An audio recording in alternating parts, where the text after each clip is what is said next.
You're watching the Fox 5 Morning News at 7.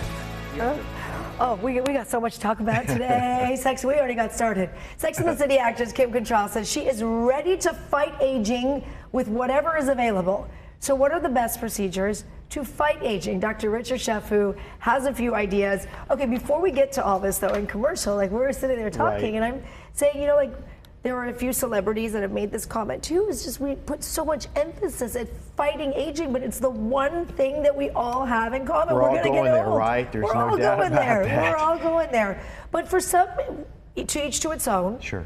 They want it. She's 60. She says she's going to fight it at whatever age. So what are the best anti-aging routines and practices that are on the market now? So Shirley, I think the thing that patients tell me a lot of the time is that they just don't recognize the person that they see looking back at them in the mirror, which means that our perception of ourselves is that we're a bit younger than our chronological age, right? So, I mean, the important things are whatever you do, be more of a minimalist or a naturalist. I think a lot of my patients, and this is the overall tendency, so like things we talked about, simple things, get enough sleep, drink plenty of fluids, don't forget your sunscreens, and then beyond that, simple things to do. For example, there are treatments that are smaller treatments like getting Botox, other neuromodulators to help with the lines. Fillers can restore some of that lost volume.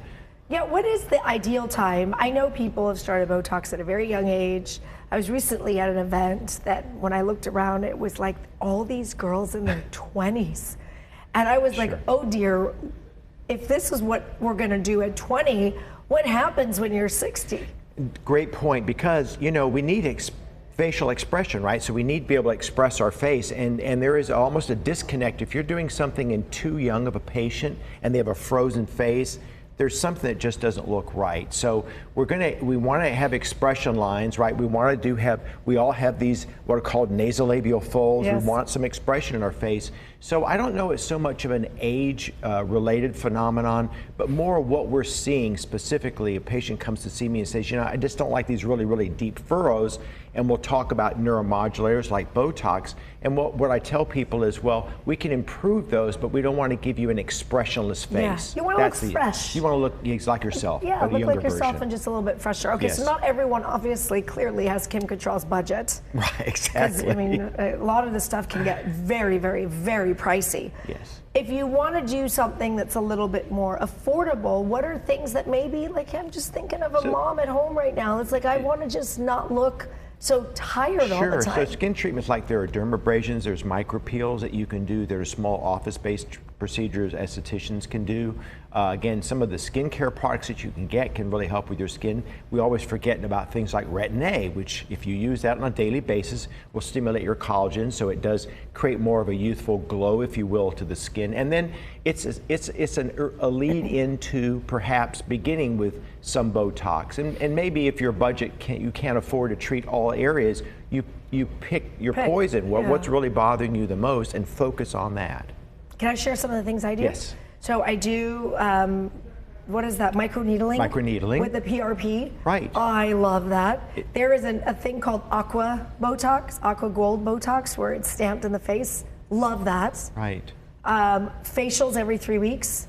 Like that is part of. And so you're taking care of your skin, which is the most important because it's a foundation. It's the largest organ in our body. So what will make happen, Shirley, is if you do those treatments like you're describing, it makes the other treatments that you might do more effective, and maybe you don't require quite as much. So it's maintenance therapy. It's not just going in every 3 to 4 months for your Botox or your fillers every 6 months.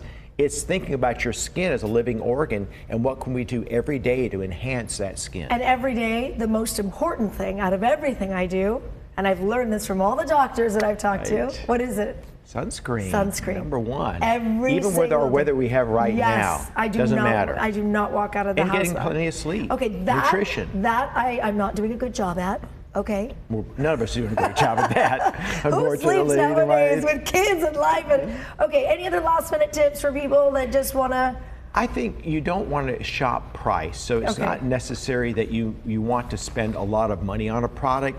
I think the final message to the patients is if you're going to get a treatment done, go to see someone that's qualified. Get in to see your board-certified dermatologist, your board-certified plastic surgeon, because it's your money, your face, your life. So you know, you really want to be very careful, and patient safety is number one. And be a very well-informed consumer, and ask the right questions. Don't be ashamed to ask questions like, are you certified by the American Board of Plastic Surgery or the American Board of Dermatology? It should be a basic for patients out there. Yes, they're going to put your hands on your face. Exactly. Yes, Dr. Shafu, thank you. Sure. Always good to see you. Good to see you.